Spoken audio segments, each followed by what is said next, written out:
Hello friends, मैं मनीष सिंह स्वागत करता हूं आप सभी का आपके अपने YouTube channel Exam Warriors by Manish Singh पर। और आशा करता हूं आप सभी कुशल होंगे।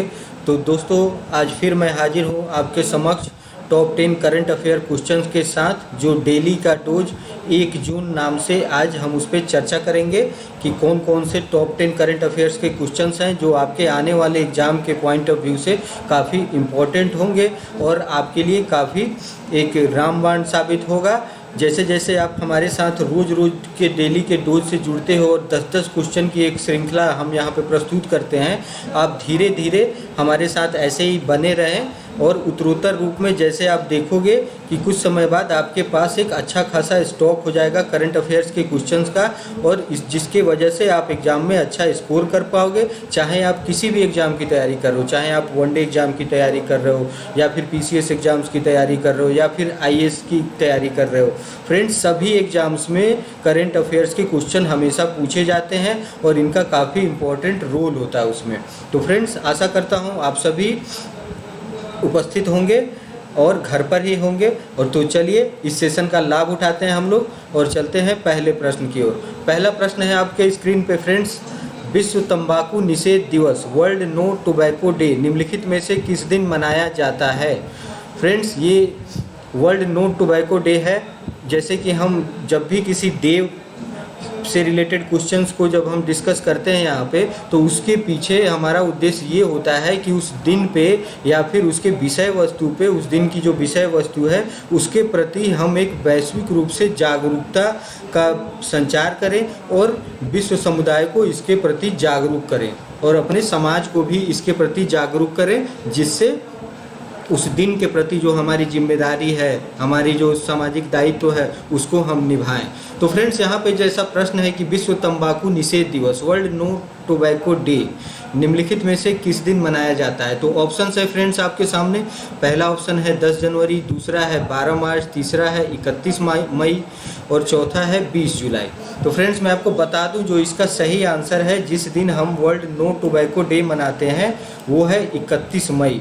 31 मई मतलब अभी एक दिन पहले जो 31 मई गुजरा है, उस दिन हम विश्व तंबाकू निषेध दिवस के रूप में मनाते हैं। इस दिन को तंबाकू को पूर्ण रूप से, इसका समूल रूप से इसका निषेध करने का हम बात करते हैं, इससे दूरी बनाने की बात करते हैं। तो फ्रेंड्स, ये 31 मई आप याद रखिएगा, जिसे वर्ल्ड नो टोबैको डे के रूप में या विश्व तंबाकू निषेध दिवस के रूप में हम मनाते हैं हर साल विश्व स्तर पे 31 मई को।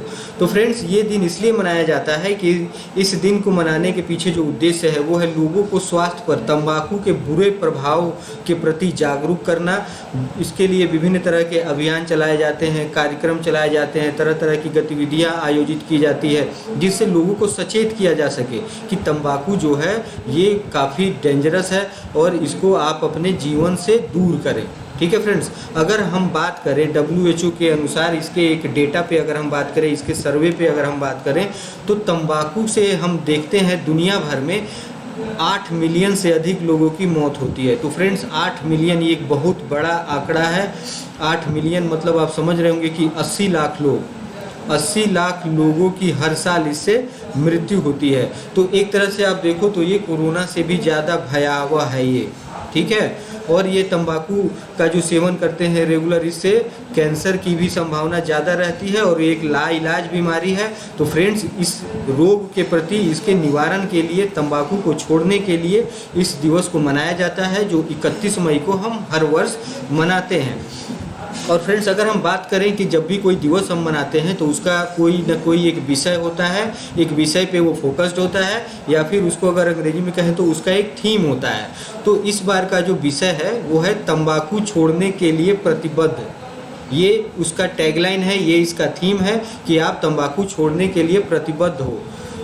उसको अगर अंग्रेजी में हम इसके थीम की बात करें तो उसे आप कहोगे कमिट टू क्विट, छोड़ने के लिए प्रतिबद्ध। तो क्या छोड़ने के लिए? टोबैको छोड़ने के लिए। और अगर हम इस महामारी के दौर में अगर हम बात करें फ्रेंड्स, आप अगर दूसरे एस्पेक्ट से देखो इन चीज़ों को, तो आप देखोगे कि कोरोना महामारी जो हम सेकेंड वेव में काफ़ी भयानक दौर से गुजर रहे हैं, हमारे देश पे इसका प्रभाव बहुत ही ज़्यादा बुरा पड़ा है। तो इसमें जैसे कि आपको पता होगा कि ये कोरोना जो कोविड-19 का जो संक्रमण हो रहा है वो सबसे ज़्यादा उन लोगों को अपने चपेट में लेता है जिनकी इम्यूनिटी कमज़ोर होती है। ठीक है फ्रेंड्स, और इसके साथ साथ अगर बात यहाँ पे हम तंबाकू की करते हैं तो जो लोग तंबाकू का सेवन करते हैं उनके अंदर कोरोना से ग्रसित होने की संभावना 40 से 50% तक बढ़ जाती है।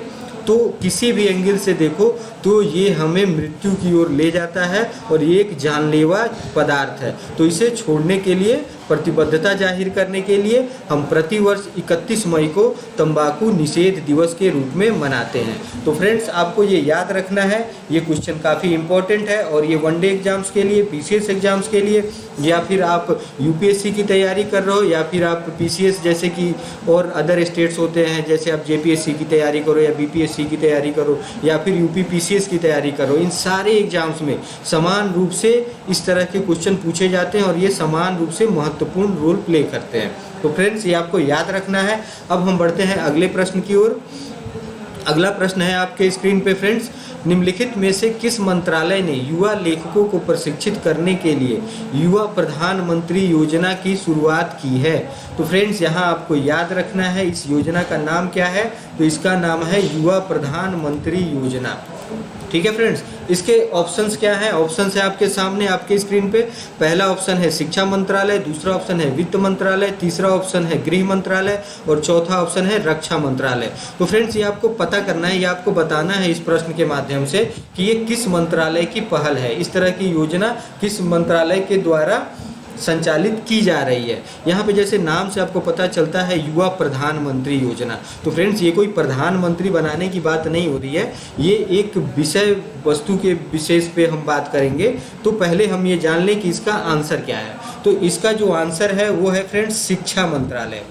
एजुकेशन डिपार्टमेंट के थ्रू, एजुकेशन मिनिस्ट्री के थ्रू युवा प्रधानमंत्री योजना की शुरुआत की गई है हाल ही में। अगर हम बात करें फ्रेंड्स, तो इस शिक्षा मंत्रालय के द्वारा युवा प्रधानमंत्री जो योजना संचालित और इसकी शुरुआत की गई है वो अभी 1-2 दिन पहले, मतलब 29 मई को, 29 मई को प्रधानमंत्री नरेंद्र मोदी के द्वारा ये शुरुआत की गई है। और इसका उद्देश्य क्या है फ्रेंड? इसका उद्देश्य है कि इसमें युवा और नवोदित लेखकों को प्रोत्साहित किया जाए, उन्हें युवा प्रधानमंत्री के तौर पे, जैसे कि वो साहित्य के क्षेत्र में और अच्छा कर सके। और इसके लिए जो आयु सीमा निर्धारित की गई है वो 30 वर्ष से कम आयु के युवा वर्ग जो हैं, वो जो लेखक हैं जिनको लिखने के लिए जो प्रेरित होते हैं, जिनको लिखने का शौक़ है, ठीक है, जो अच्छा साहित्य लिख सकते हैं, उनके लिए शिक्षा मंत्रालय की तरफ से इस तरह की योजना शुरू की गई है जिसका नाम है युवा प्रधानमंत्री योजना। और इसके लाभ के बारे में फ्रेंड्स हम बात करें तो इसके लाभ में लेखकों को जो 30 वर्ष से कम आयु के हैं उन्हें 6 महीने तक 50,000 रुपये की स्कॉलरशिप भी प्रदान की जाएगी इसके अंतर्गत। और ये जो लाभार्थी होंगे उसकी जो योग्यता होगी, जो आयु सीमा होगी, वो 30 वर्ष से कम होगी। तो फ्रेंड्स, ये आपको याद रखना है, इस शिक्षा मंत्रालय के द्वारा जो इस योजना की शुरुआत की गई है युवा प्रधानमंत्री योजना की, इसका मेन मोटो है, इसका जो उद्देश्य है वो पढ़ने लिखने और पुस्तक संस्कृति को बढ़ावा देने के लिए वैश्विक स्तर पे भारत और भारतीय लेखन को प्रोत्साहित करने के लिए इस योजना की शुरुआत की गई है। और अगर हम बात करें फ्रेंड्स, तो इसके द्वारा इसमें जो एक नोडल एजेंसी के रूप में जो रोल प्ले करेगी वो एनबीटी का नाम आप लोगों ने सुना होगा, national book trust. National book trust जो है वो इसमें एक नोडल एजेंसी के रूप में काम करेगी जो इसके प्रकाशन और अनुवादन का विभाग वो संभालेगी। तो फ्रेंड्स, ये आपको याद रखना है कि एजुकेशन मिनिस्ट्री, शिक्षा मंत्रालय के द्वारा युवा प्रधानमंत्री योजना की शुरुआत हाल ही में की गई है। ये काफ़ी इंपॉर्टेंट क्वेश्चन है, ये पूछा जा सकता है आपके आने वाले एग्जाम्स में। ठीक है फ्रेंड्स, अब हम बढ़ते हैं अगले प्रश्न की ओर। अगला प्रश्न है आपके स्क्रीन पे, तीसरा प्रश्न, हिंदी पत्रकारिता दिवस, हिंदी जर्नलिज्म डे निम्नलिखित में से किस दिन मनाया जाता है? तो फ्रेंड्स, हिंदी पत्रकारिता दिवस ये है हमारा जो प्रश्न है उसकी मांग क्या है कि ये किस दिन मनाया जाता है। ये फिर हम दिवस वाले क्वेश्चन पे, ये दूसरा प्रश्न है इस तरह का, तो हमने पहले भी डिस्कस कर चुके हैं अपने सेशंस में कि जब भी हम कोई दिवस की बात करते हैं तो उस विषय विशेष पे एक जागरूकता की बात करते हैं, उसको संरक्षण करने की बात करते हैं, वैश्विक समुदाय को या राष्ट्रीय स्तर पे या अंतर्राष्ट्रीय स्तर पे उसको बढ़ावा देने की बात करते हैं, उसको प्रोत्साहित करने की बात करते हैं। तो फ्रेंड्स, हिंदी पत्रकारिता दिवस किस दिन मनाया जाता है? ऑप्शंस हैं आपके सामने स्क्रीन पे। पहला ऑप्शन है 12 जनवरी, दूसरा ऑप्शन है 25 मई, तीसरा ऑप्शन है 18 अगस्त और चौथा ऑप्शन है 30 मई। तो फ्रेंड्स, मैं आपको आंसर बताते चलूं, इसमें जो इसका सही जवाब है वो है 30 मई। 30 मई को हम हिंदी पत्रकारिता दिवस के रूप में मनाते हैं। देखिए, हिंदी पत्रकारिता दिवस के मनाने के पीछे अगर हम इतिहास के पन्नों में थोड़ा सा पीछे जाते हैं फ्रेंड्स, तो आप लोगों ने हिस्ट्री में पढ़ा होगा, आप में से कई लोगों ने जो कंपटीशन की तैयारी करते हैं, तो इसमें एक हिंदी भाषा का एक समाचार पत्र जो उदंड मार्तंड नाम से प्रकाशित होता था कलकत्ता से। तो ये जो उदंड मार्तंड जो समाचार पत्र था, इसको उदंड मार्तंड नाम का जो सेंस है उसका अर्थ होता है उगता सूर्य। तो इस नाम से एक समाचार पत्र जो साप्ताहिक होता था, साप्ताहिक वीकली एक पेपर जो था, ये मैगजीन, ये प्रकाशित किया जाता था। इस समाचार पत्र को प्रकाशित करने के पीछे जिनका बहुत बड़ा योगदान था, उनका नाम था, वो कानपुर के थे, पंडित युगल किशोर शुक्ला। ये कानपुर से बिलोंग करते थे, लेकिन ये कोलकाता जाकर उदंड मार्तंड नामक हिंदी भाषा की पहले समाचार पत्र जो साप्ताहिक था उसका प्रकाशन शुरू किया। और ये कब शुरू किया? तो उन्होंने 30 मई 1826 को शुरू किया। तो उन्हीं के स्मृति में ये दिवस मनाया जाता है, जिसको आप हिंदी पत्रकारिता दिवस के रूप में जानते हो। ये प्रत्येक वर्ष 30 मई को मनाया जाता है। और आपको बता दें फ्रेंड्स, एक रोचक बात इसके साथ ये है कि उदंड मार्तंड ये पहला समाचार पत्र था हिंदी माध्यम का, हिंदी समाचार पत्र था जिसने अंग्रेजों की जो अंग्रेजी हुकूमत था उसको बड़ी चुनौती दी थी और उनके चूल हिलाने की मतलब एक बहुत बड़ा झटका दिया था अपने समाचार या पत्रकारिता से। एक निस्वार्थ पत्रकारिता थी और एक बेबाक पत्रकारिता करते थे, जिनमें इनका जो इसके जो प्रणेता थे उनका नाम है युगल किशोर शुक्ल, जिन्होंने उदंड मार्तंड को शुरू किया था, जिसके वो संपादक थे। तो फ्रेंड्स, ये आपको याद रखना है कि 30 मई के दिन हिंदी पत्रकारिता दिवस के नाम से मनाया जाता है प्रतिवर्ष। अब हम बढ़ते हैं अगले प्रश्न की ओर। अगला प्रश्न है आपके स्क्रीन पे, नागरिक उड्डयन महानिदेशालय DGCA जिसे आप जानते हो, DGCA ने कोरोना महामारी को देखते हुए अंतर्राष्ट्रीय उड़ानों पर कब तक के लिए रोक लगा दी है। तो फ्रेंड्स, जैसा कि आप सबको पता है कि हमारा देश इस कोविड-19 के दौर से गुजर रहा है। कोरोना संक्रमित और कोरोना महामारी का जो ये दंश है ये पूरा देश झेल रहा है। तो इसमें आवाजाही और एक स्थान से दूसरे स्थान तक जाना ये सब बैन कर दिया गया है। सभी लोगों को घर पर रहने की हिदायत दी जा रही है, जिससे इसका जो चेन है उसे ब्रेक किया जा सके और इस महामारी से हम निजात पा सकें।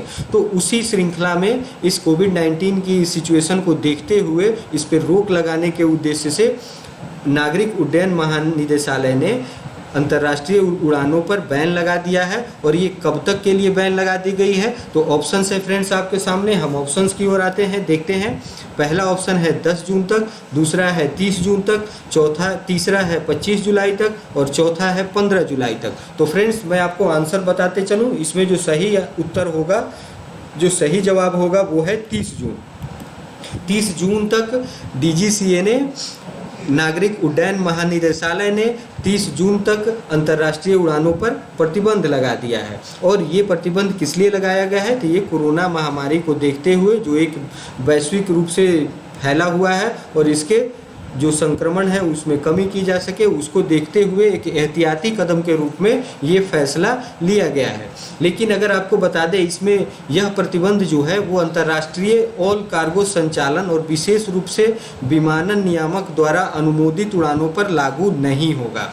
ठीक है फ्रेंड्स, ये प्रतिबंध इससे पहले कब तक के लिए था? 31 मई तक था, जिसे बढ़ाकर 30 जून तक कर दिया गया है।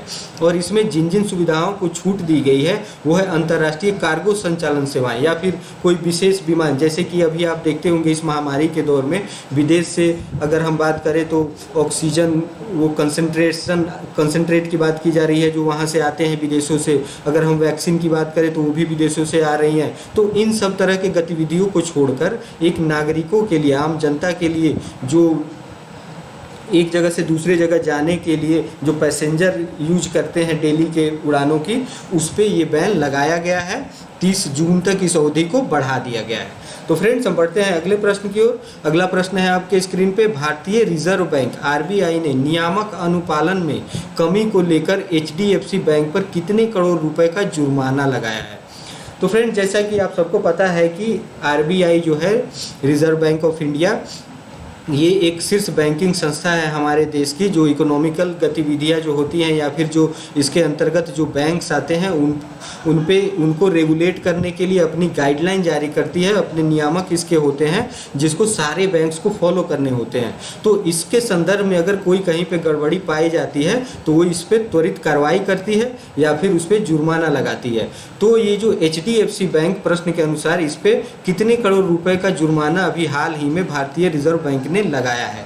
तो फ्रेंड्स, ऑप्शन है आपके सामने। पहला ऑप्शन है 10 करोड़ रुपए, दूसरा है 15 करोड़ रुपए, तीसरा है 20 करोड़ रुपए और चौथा है 25 करोड़ रुपए। तो फ्रेंड्स, आपको सही उत्तर मैं बता दूं, इसका जो सही जवाब होगा वो है 10 करोड़ रुपए।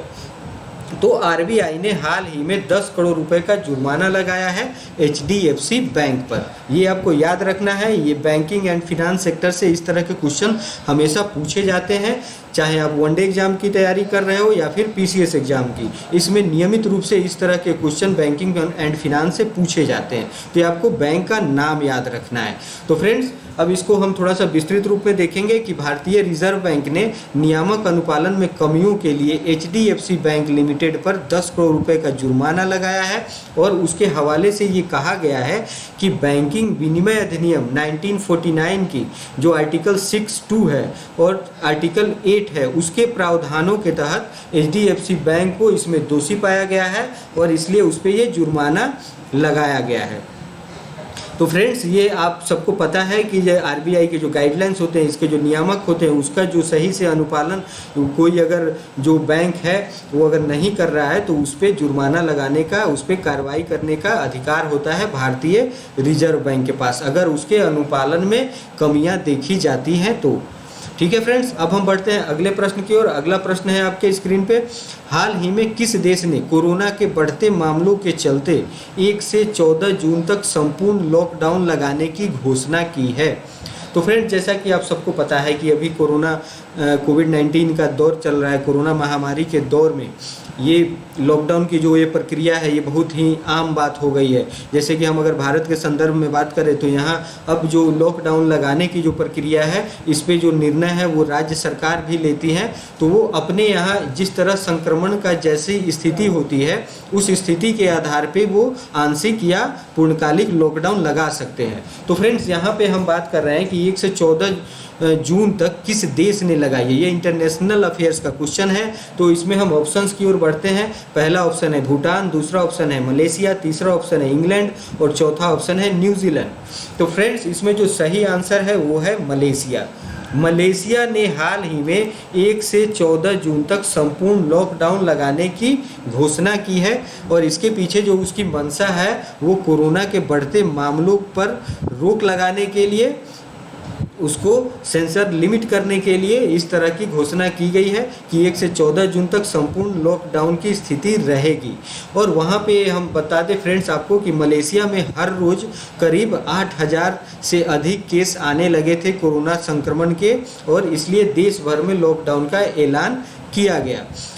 तो फ्रेंड्स, जैसे कि आप सबको पता है हमारे यहाँ अगर अपने देश की बात करें, भारत में अभी जो लॉकडाउन की प्रक्रिया शुरू हुई थी तो करीब 4 लाख प्लस जब संक्रमण का डेटा हमारे पास आने लगा, जब ये रेशियो 4 लाख के ऊपर जाने लगा, तब हम लोगों ने इस तरह का निर्णय लिया कि हमें लॉकडाउन का अनुपालन करना चाहिए। लेकिन ये छोटा सा देश है, इसको देखिए, इसको अपने लोगों को जान माल की इतनी चिंता है, जान माल इतनी इनके लिए आवश्यक है कि ये 8,000 के एक मामूली से आंकड़े जो देश भर में आ रहे थे, उसके बाद ही ये फैसला ले लिया कि लॉकडाउन लगाना चाहिए। क्योंकि ये छोटा देश है, भारत एक बहुत बड़ी जनसंख्या है भारत की, और ये बहुत बड़ी जनसंख्या का प्रतिनिधित्व करता है, तो दोनों में काफ़ी अंतर है।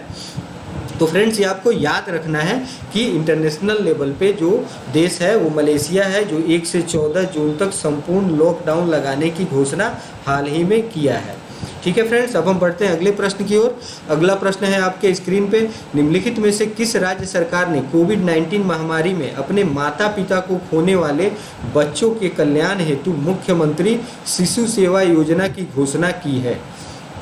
तो फ्रेंड्स, जैसा कि आप सबको पता है कि इस महामारी के दौर में प्रत्येक राज्य जिससे जितना बन पड़ रहा है, वो लोग अपने लोगों को बचाने के लिए, अपने लोगों के कल्याण के लिए, उन्हें चाहे आर्थिक सहायता देनी हो या फिर कोई राहत पैकेज देना हो, तो सभी स्टेट दिन आए दिन इस तरह की घोषणाएं कर रहे हैं। तो यहाँ प्रश्न के अनुसार जो है वो है मुख्यमंत्री शिशु सेवा योजना किस स्टेट ने अभी शुरू की है, और ये उनको, इसके जो लाभार्थी होंगे ये उस तरह के बच्चे होंगे जिन्होंने अपने अभिभावक को खो दिया है इस महामारी की वजह से। तो फ्रेंड्स, हम ऑप्शंस की ओर आते हैं। पहला ऑप्शन है तमिलनाडु, दूसरा बिहार, तीसरा गोवा और चौथा है असम। तो फ्रेंड्स, मैं आपको बताते चलूं कि इसका जो सही आंसर है वो है असम। असम राज्य ने, असम के जो मुख्यमंत्री हैं हिमंत बिस्वा शर्मा, उन्होंने ये घोषणा की है कि जिन शिशुओं ने, जिन बच्चों ने अपने माता पिता को खोया है कोविड-19 के चलते, कोरोना महामारी के चलते, उन्हें मुख्यमंत्री शिशु सेवा योजना के तहत लाभ दी जाएगी और उन्हें प्रत्येक महीने 3500 रुपये आर्थिक सहायता के रूप में उपलब्ध कराई जाएगी। तो फ्रेंड्स, ये आपको याद रखना है, मुख्यमंत्री शिशु सेवा योजना, ये योजना किस स्टेट के द्वारा चलाई जा रही है? तो आपको याद रखना है ये योजना असम के द्वारा चलाई जा रही है, चलाए जाने की घोषणा भी की गई है। और वहाँ के मुख्यमंत्री कौन है? तो वहाँ के मुख्यमंत्री हिमंत बिस्वा शर्मा, जो हाल ही में जैसे 5 राज्यों और केंद्र शासित प्रदेशों में आपने देखा होगा पिछले महीनों में वहाँ पे चुनाव संपन्न हुआ है और वहाँ के नवनिर्वाचित मुख्यमंत्री हुए हैं ये हिमंत बिस्वा शर्मा, जिनका काफ़ी बड़ा कद है उस स्टेट में, और भाजपा की गवर्नमेंट लाने के पीछे इनका बहुत बड़ा योगदान है और काफ़ी मजे हुए ये राजनेता हैं वहाँ के। तो उनकी ये घोषणा है, उस असम स्टेट की तरफ से उन्होंने ये घोषणा किया है कि मुख्यमंत्री शिशु सेवा योजना के तहत वे अनाथ बच्चे जिन्होंने कोविड-19 के कारण अपने अभिभावक को खो दिया है, अपने माता पिता को खो दिया है, उन्हें हर महीने 3500 रुपये आर्थिक सहायता के रूप में उपलब्ध की जाएगी। ठीक है फ्रेंड्स, तो ये आपको याद रखना है। अब हम बढ़ते हैं अगले प्रश्न की ओर। अगला प्रश्न है आपके स्क्रीन पे, कर्मचारी भविष्य निधि संगठन, जिसे आप EPFO के नाम से जानते हो, जिसे एम्प्लॉय प्रोविडेंट फंड ऑर्गेनाइजेशन के नाम से आप जानते हो, इस योजना के तहत अधिकतम बीमा लाभ कोविड-19 पीड़ितों के आश्रितों के लिए 6 लाख से बढ़ाकर कितने लाख तक कर दी गई है? तो फ्रेंड्स, ये जो है ये कर्मचारियों के कल्याण के लिए, एक सोशल सिक्योरिटी के लिए इस तरह की ये जो योजना है ये लाई जाती है, जो कर्मचारियों के भविष्य को एक आसरा देती है, इन्हें एक सहयोग प्रदान करती है और इनके सोशल सिक्योरिटी को सुनिश्चित करती है। तो इसमें जो कोरोना महामारी से जो पीड़ित हैं उनके आश्रितों के लिए एक जो 6 लाख की राशि पहले जो दी जाती थी, इसके तहत उसे बढ़ाकर कितनी कर दी गई है? ठीक है फ्रेंड्स, तो हम देखते हैं, अब ऑप्शन की ओर बढ़ते हैं।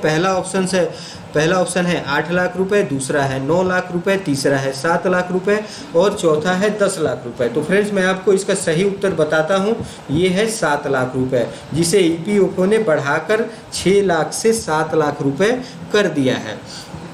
तो फ्रेंड्स, इस योजना, ये जो कर्मचारी भविष्य निधि संगठन है, इसकी योजना के तहत अधिकतम बीमा लाभ जो प्रदान की जाती है वो 6 लाख से बढ़ाकर 7 लाख रुपए कर दी गई है। EPFO अपने सब्सक्राइबर और मेंबर एम्प्लॉय को जीवन बीमा की सुविधा भी देता है। EPFO परिवार को 7 लाख रुपए का डेट क्लेम कवर दे रहा है इस योजना के तहत, और एक PF खाता धारक अपने सेवा काल के दौरान मृत्यु होने पर कर्मचारी जमा संबद्ध बीमा योजना स्कीम के तहत 7 लाख रुपए तक के फ्री इंश्योरेंस के योग्य हो जाता है। तो ये सब जो थे इस योजना के तहत ये लाभ उन लोगों को मिलेगा जो कोविड-19 पीड़ितों के आश्रित हैं, जिन्हें ये जो योजना की जो राशि थी उसे 6 लाख से बढ़ाकर 7 लाख कर दी गई है। तो फ्रेंड्स, ये बैंकिंग और इकोनॉमी से रिलेटेड क्वेश्चन है जो हमेशा एग्जाम्स में पूछे जाते रहे हैं। खासकर आप अगर बात करो तो वनडे एग्जाम्स में इस तरह के क्वेश्चन ज़्यादा पूछे जाते हैं और पीसीएक्स के एग्जाम्स में भी इस तरह के क्वेश्चन पूछे जाने की परंपरा रही है। तो फ्रेंड्स, इसे आपको याद रखना है। अब हम बढ़ते हैं अगले प्रश्न की ओर। अगला प्रश्न है आपके स्क्रीन पे, निम्नलिखित में से किस देश ने हाल ही में हायांग 2D नामक एक नया महासागर निगरानी उपग्रह कक्षा में प्रक्षेपित किया है? तो फ्रेंड, ये आपको पता करना है वह कौन सा देश है जिसका एक उपग्रह, एक सैटेलाइट है जिसका नाम है हायांग 2D। ये आपको याद रखना है, इसका नाम हायांग 2D, जिसका क्या काम है, वो महासागर की निगरानी करेगा। ये जो ओशियंस का ऑब्जर्वेशन करेगा उसकी निगरानी करेगा, सर्विलांस करेगा, और उसे कक्षा में हाल ही में प्रक्षेपित किया गया है। तो फ्रेंड्स, ऑप्शन है आपके सामने। पहला ऑप्शन है जापान, दूसरा है उत्तर कोरिया, तीसरा है चीन और चौथा है दक्षिण कोरिया। तो फ्रेंड्स, ऑप्शंस के हिसाब से जो सही आंसर है वो है चाइना है। चीन ने हाल ही में हायांग 2D नाम का सैटेलाइट का प्रक्षेपण किया है, जिसे प्रक्षेपित किया है, जिससे महासागरों की निगरानी करने में मदद मिलेगी। और इस उपग्रह को लॉन्ग मार्च 4B रॉकेट के द्वारा उत्तर पश्चिम चीन के प्रक्षेपण केंद्र से इसे प्रक्षेपित किया गया है। और चीन द्वारा यह उपग्रह हर मौसम में और 24 घंटे समुद्री पर्यावरण के लिए निगरानी प्रणाली के रूप में कार्य करेगा। और इसके और क्या यूजेज हैं, इससे और क्या लाभ मिलेगा? तो इसका लाभ ये मिलेगा कि समुद्री आपदाओं पर यह पूर्व चेतावनी देने का कार्य करेगा। तो फ्रेंड्स, ये आपको याद रखना है, इस सैटेलाइट का नाम याद रखना है। इसका नाम है हायांग 2D। ये अक्सर क्वेश्चन पूछे जाते हैं साइंस एंड टेक्नोलॉजी के क्षेत्र से। जब क्वेश्चन आपको बनेंगे एग्जाम्स में तो इस तरह के प्रश्न हमेशा पूछे जाते हैं। तो ये चीन से संबंधित है, ये आपको याद रखना है। अब हम बढ़ते हैं अगले प्रश्न की ओर। अगला प्रश्न है आपके स्क्रीन पे, मई 2021 में किस भारतीय प्रौद्योगिकी संस्थान, जो IITs के नाम से आप जानते हो, और मनास यूनिवर्सिटी जो ऑस्ट्रेलिया का है, इन दोनों के शोधकर्ताओं ने मिलकर एक फेक बस्टर नामक एक अनोखा डिटेक्टर विकसित किया है? तो यहाँ पे किस चीज़ की बात कर रहे हैं हम? फेक बस्टर नाम है, एक डिटेक्टिंग मशीन है, एक डिटेक्टर है जिसकी आविष्कार किन दो लोगों ने मिलकर किया है? एक तो भारतीय प्रौद्योगिक संस्थान है और दूसरा मोनास यूनिवर्सिटी है ऑस्ट्रेलिया का। तो भारत का वह कौन सा प्रौद्योगिकी संस्थान है, ये क्वेश्चन का डिमांड है। तो हम फ्रेंड्स बढ़ते हैं अगले प्रश्न की ओर, ऑप्शंस की ओर। और ऑप्शंस है आपके स्क्रीन पे। पहला ऑप्शन है IIT मद्रास, दूसरा ऑप्शन है IIT खड़गपुर, तीसरा ऑप्शन है IIT रुड़की और चौथा ऑप्शन है IIT रोपड़। तो फ्रेंड्स, मैं आपको सही उत्तर बताता हूं। इसका जो सही आंसर है IIT रोपड़ है, जिसने मोनास यूनिवर्सिटी ऑस्ट्रेलिया के शोधकर्ताओं के साथ मिलकर एक फेक बस्टर नामक एक अनोखा डिटेक्टर विकसित किया है। तो फ्रेंड्स, जैसे कि आपको पता है कि IIT रोपड़ जो है वो पंजाब में स्थित है और इसके जो शोधकर्ता थे, इसके जो शोधार्थी थे, वो मनास यूनिवर्सिटी ऑस्ट्रेलिया के अनुसंधानकर्ताओं के साथ मिलकर फेक बस्टर नाम का एक अनोखा डिटेक्टर विकसित किया है। और इस तकनीक की अगर हम बात करें, इस तकनीक से क्या क्या फ़ायदे आपको मिलेंगे, तो हम इसके क्रम में देखते हैं कि इस तकनीक के माध्यम से वर्चुअल जो फरेब होता है, वर्चुअल जैसे कि आप साइबर क्राइम वगैरह देखते हैं, ठीक है, वर्चुअल आप जैसे सोशल मीडिया में देखते हैं कि फेक आईडी बना लिया जाता है किसी का, तो उसमें ये वर्चुअल फरेबियों पे नकेल कसने के लिए बनाया गया है, जो सोशल मीडिया में क्या करते हैं, किसी को बदनाम करने के लिए उसके चेहरे का इस्तेमाल करते हैं। जैसे कि फ्रेंड्स, आप सबको पता है कि आए दिनों फेसबुक वगैरह पे जो सोशल साइट्स है, सोशल मीडिया है, अब मैक्सिमम लोग उस पर सभी लोग एक्टिव रहते हैं। अगर इंडिया में बात करें तो काफ़ी लोग उस साइट पे एक्टिव रहते हैं। तो उसमें आए दिन हमें देखने को मिलता है कि आपके नाम से फेक आईडी बना लिया जाता है और इससे परेशान की जाती है, उनकी निजी जानकारियां चुरा ली जाती है और उससे उसका गलत उपयोग किया जाता है। कभी कभी तो ऐसा देखा जाता है कि उनके नाम पर पैसे तक की मांग भी की जाती है। तो फ्रेंड, इस तरह के घुसपैठिए का पता लगाने के लिए, ये वर्चुअल फरेबियों पे नकेल कसने के लिए इन दोनों संस्थान ने एक अनोखा डिटेक्टर विकसित किया है, अनोखे डिटेक्टर की खोज की है जिसका नाम है फेक बस्टर। इसके सहायता से हम इस तरह के लोगों को, इस तरह की गतिविधियों में जो संलिप्त लोग हैं उनको हम पकड़ सकते हैं और उन पे उचित कार्रवाई किया जा सकता है। तो फ्रेंड्स, आशा करता हूँ आज के जो 10 प्रश्न हम लोगों ने डिस्कस किया टॉप 10 करंट अफेयर्स के रूप में, इससे आप लोग काफ़ी लाभान्वित हुए होंगे।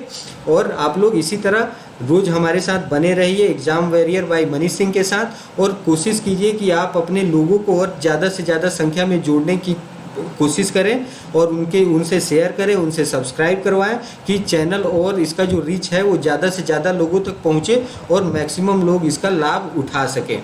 और एक आवश्यक सूचना मैं देना चाहूँगा फ्रेंड कि आज से हमने एक और इसके साथ एक जो प्लस पॉइंट है वो शुरू किया है कि आपको वीडियो के साथ उसके डिस्क्रिप्शन में आपको एक लिंक मिलेगा जिसमें आज के प्रश्नों का PDF भी हम इसमें इंक्लोजर के रूप में देंगे, जिससे आप एक PDF भी प्राप्त कर पाओगे।